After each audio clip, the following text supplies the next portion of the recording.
बड़का समाचार के बाद अब बेरा है खबर छत्तीसा के। खबर छत्तीसा में महाशिवरात्रि के पर्व धूमधाम ले मनाए गई।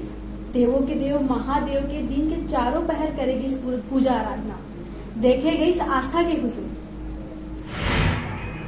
फागुन मास की त्रयोदशी महाशिवरात्रि के रूप में मनाया जाते। शिवालय में बिहनिया ले लोगन मन की भीड़ देखे ला मिलिस। लोगन मन के द्वारा दूध दही गंगा जल लेके शिवलिंग के अभिषेक करे गई। यहाँ पे मेला के रूप में 1936 से स्थापित है और इस मेला पर्व में काफ़ी दूर दूर के लोग जो है आते हैं, क्योंकि उस समय जो है सरकंडा क्षेत्र काफ़ी छोटा बस्ती रहा है और यहाँ पे एक यह प्रमुख मंदिर रहा है। तो यहाँ पे आसपास के ग्रामीण जन और यहाँ पे स्थानीय लोग जो है मेला पर्व में जो है शामिल होते हैं। भगवान शिव की पुराणों में जो है ऐसा उल्लेख आता है कि भगवान शिव और पार्वती का जो है महामंगलमय मिलन के अवसर पर जो है विवाह जो उत्पन्न हुआ था, उसी को महाशिवरात्रि पर्व के रूप में भव्य रूप में मनाया जाता है। बिलासपुर ले डिजिटल रिपोर्टर युवराज केवट की रिपोर्ट।